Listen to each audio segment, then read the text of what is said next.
विद्या भारती पश्चिम उत्तर प्रदेश क्षेत्र के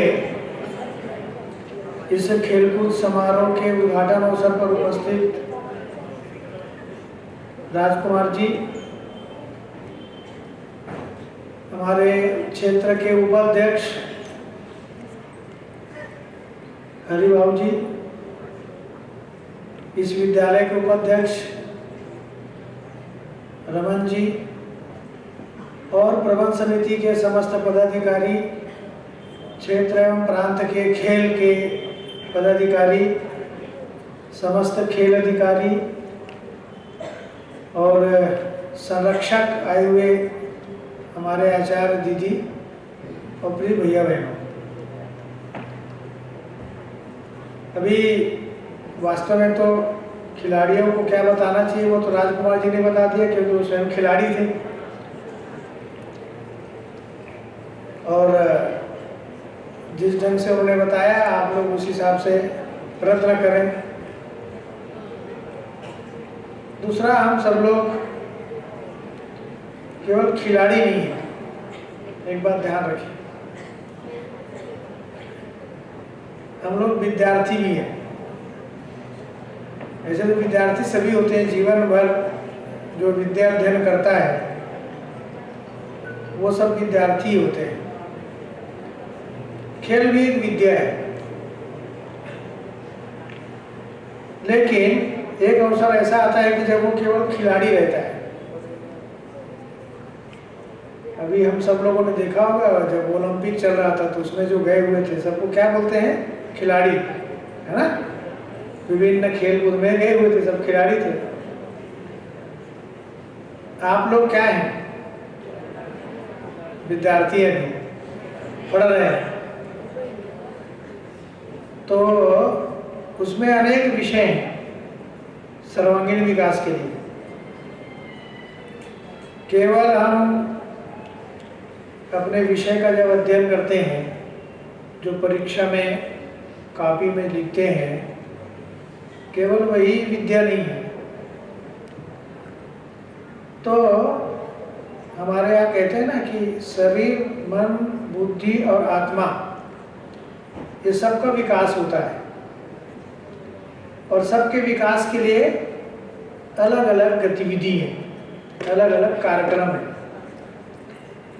शरीर के विकास के लिए शारीरिक कार्यक्रम है, शारीरिक शिक्षा है, उसमें खेल कूद है।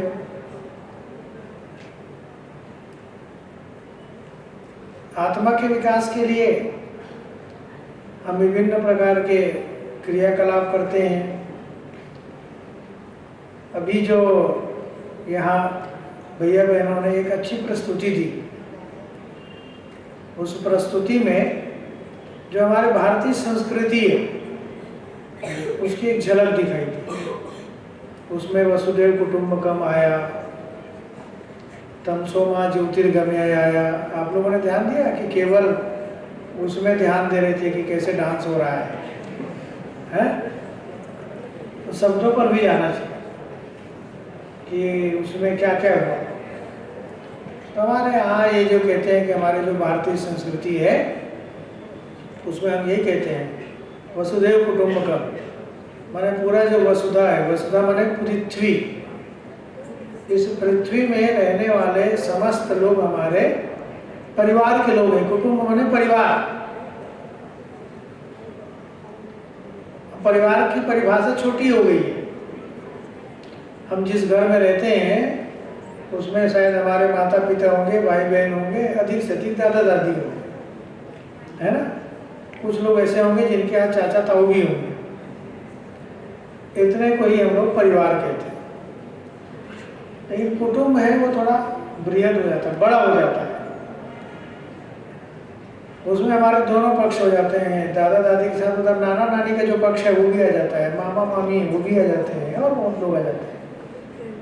हमारी कई पीढ़ी उसमें आ जाती है। तो भी वो एक प्रकार से हमारे ऊपर ही केंद्रित रहता है। लेकिन जब वसुधैव कुटुंबकम कहते हैं तो पूरा जो विश्व है, इसमें रहने वाले सारे लोग हैं, ये भी हमारे परिवार के हिस्सा है। तब हम उसको कुटुंब कहते हैं, इसलिए वसुधैव कुटुंबकम हमारे यहाँ कहा गया है। और ये जो वसुधैव कुटुंबकम जब कहा गया है तो ये केवल भारत की ही संस्कृति में है और दूसरी संस्कृति में नहीं है, एक बात ध्यान रखना चाहिए।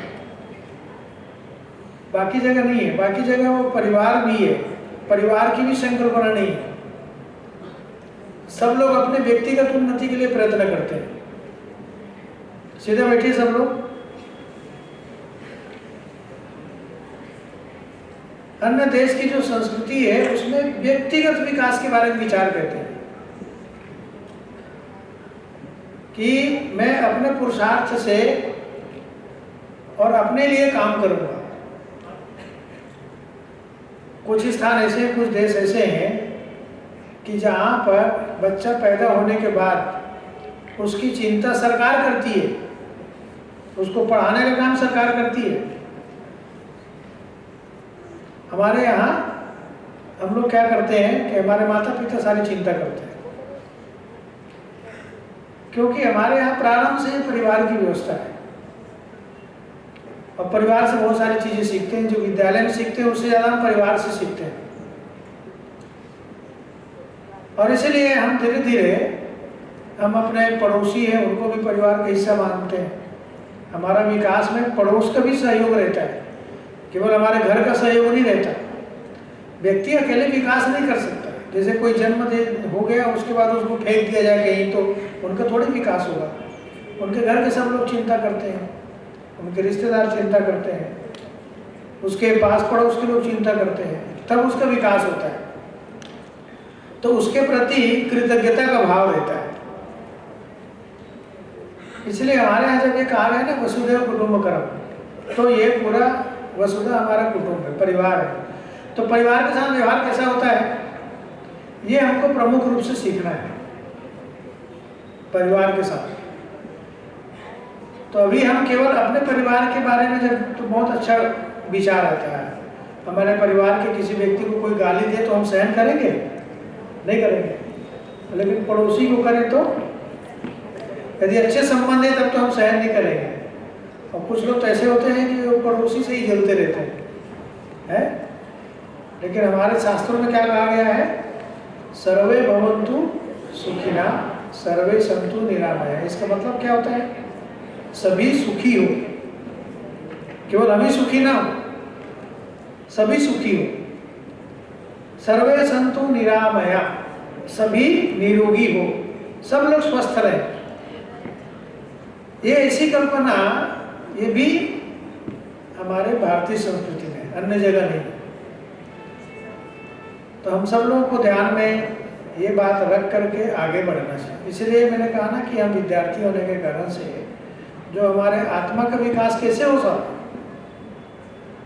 जैसे शरीर का विकास तो दिखाई देता है, बढ़िया हम खेलते कूदते हैं, व्यायाम करते हैं, योग करते हैं, अच्छा भोजन करते हैं, किस किस प्रकार के और भोजन करना चाहिए, डाइट चार्ट के आधार पर कई लोग भोजन करते हैं कि इतने प्रोटीन चाहिए, इतने कार्बोहाइड्रेट्स चाहिए, उसके आधार पर शरीर का विकास होता है, अन्नमय कोश का विकास होता है, अच्छा रहता है।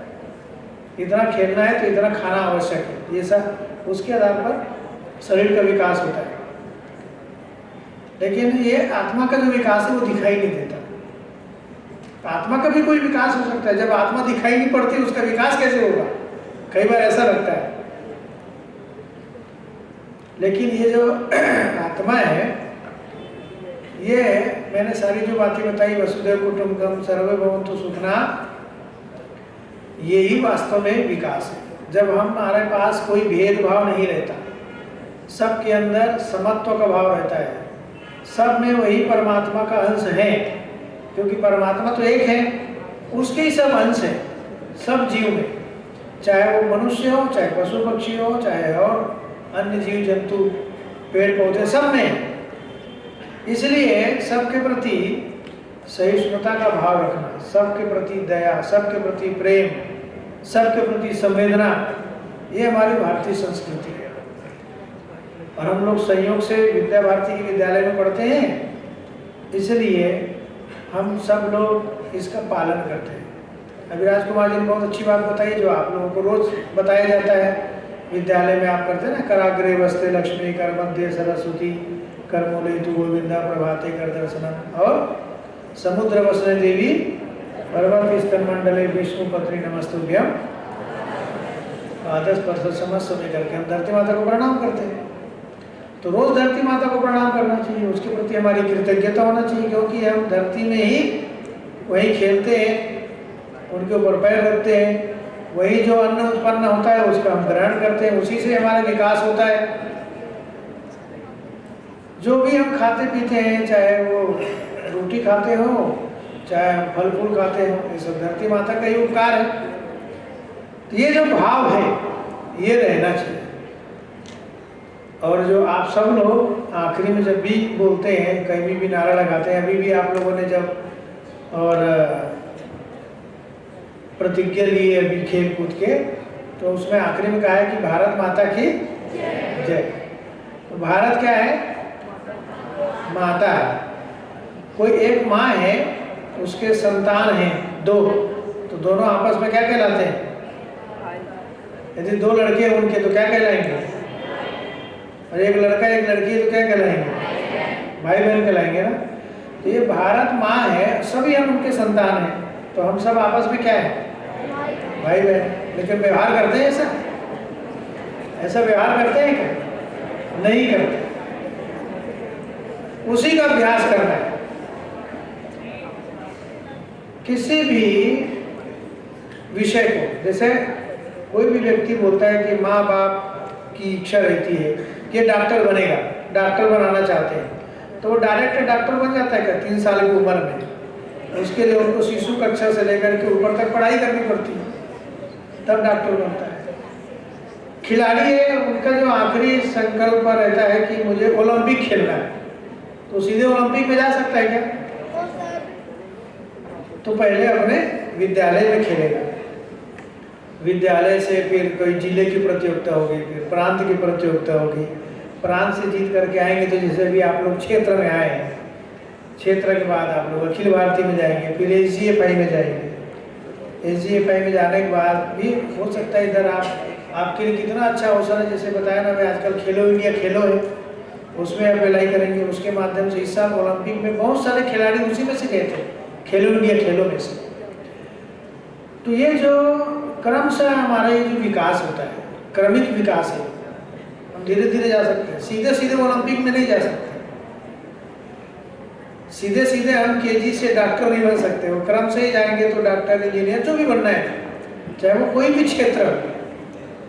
ऐसे ही ये जो वसुधैव कुटुंबकम की जो बात है कि पूरा विश्व परिवार है, ये सीधे नहीं होगा, इसलिए क्रमशः होगा। इसलिए भारत माँ के सब संतान हैं, तो फिर हम सब लोग आपस में भाई हैं। फिर छुआछूत क्यों, फिर भेदभाव क्यों, फिर ऊंच नीच क्यों? कोई अधिकारी को बोलते हैं कि बिना घूस के काम नहीं करता, क्यों? इसलिए कि उनके मन में ये है नहीं कि ये मेरे बंधु है, ये मेरे परिवार का हिस्सा है। इस भाव को जगाना है, ये विद्या भारती का काम है।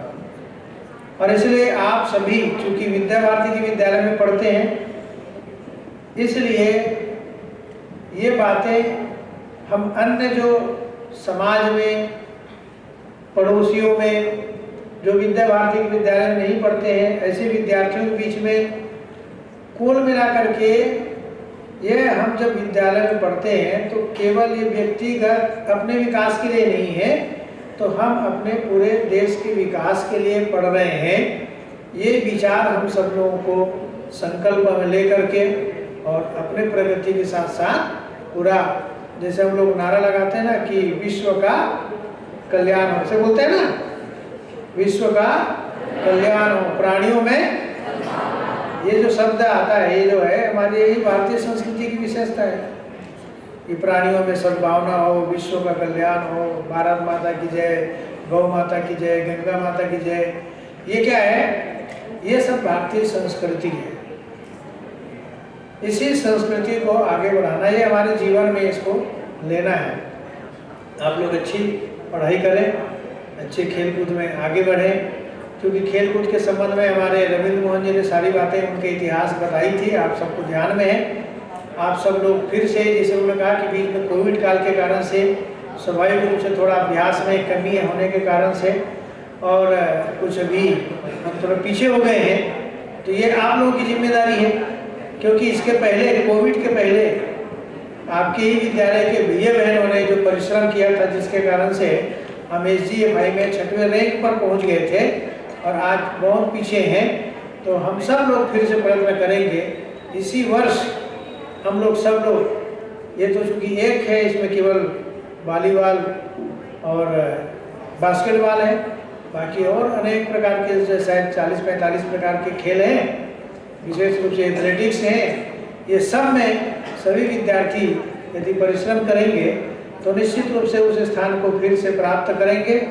आप सब लोगों को सफलता मिले और आपके उज्जवल भविष्य की शुभकामनाएं देते हुए आप सबकी सफलता की पुनः कामना करता हूँ। सभी को बहुत बहुत धन्यवाद।